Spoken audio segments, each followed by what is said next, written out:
And after the Second World War, we were occupied by America, by France, by Russia, by England. And there was no food around. There was poverty. There was literally, the worst condition was worse than during the war. And so in that kind of an environment, it made me feel as a kid always that I wanted to get out of there and that I deserved better than that. And I always was dreaming about coming to America. America was always the land of opportunity. So I always shot for the top. No matter what it is, I was so hungry for success. I was so hungry to get out of Austria. I was so determined. I had this fire in the belly. And I always, like I said, dreamt big. In bodybuilding, when I got into bodybuilding, it was not just to become a bodybuilding champion, but I wanted to be the greatest bodybuilder of all times.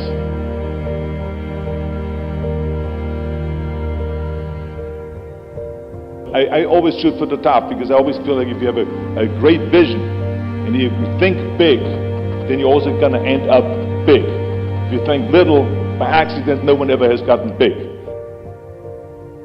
You have to have a very clear vision of where you want to go in your career. You cannot get into bodybuilding and think that just by exercising every day, that by accident you're just going to be a world champion. As I said earlier, you have to have a very clear vision and you have to see it in front of you. And then you got to go and shoot for the stars. The bigger you shoot, the further you go. I want to be another Reg Clark, that I want to be in London winning the Mr. Universe contest.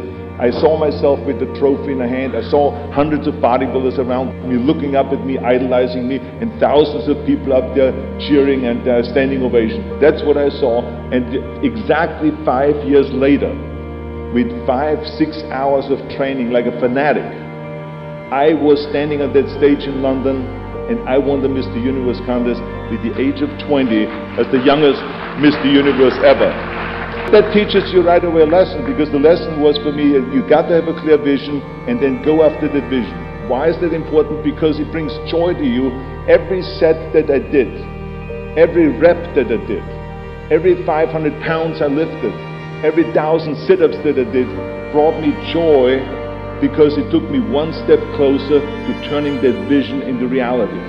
So many people don't enjoy their jobs. In America, for instance, in the latest study, it said that 74% of the people in America don't enjoy their jobs. Now imagine you work all year and all your life and you don't enjoy your job. This is because they didn't have a vision in the first place. That's why I say always to young kids, before you go out after college or before college or whatever, think about it, what you really want to do. Don't listen to your parents, don't listen to your coaches and to your mentors and all of those things. You can listen to them, but in the end, you have to make the decision. Because I tell you, my parents had no interest in bodybuilding at all.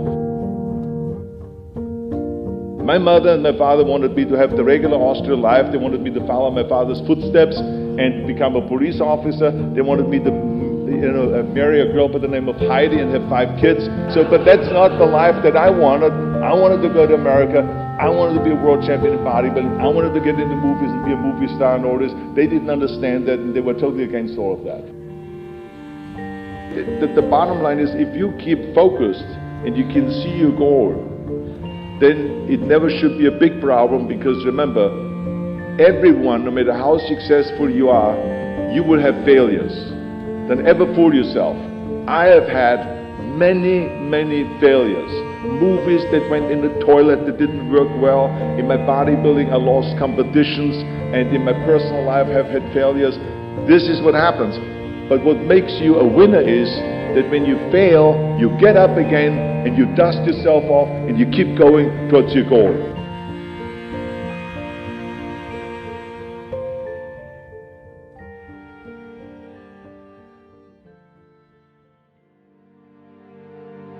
In one word only, how did a small town boy from Austria become one of the most famous people on earth? Dream.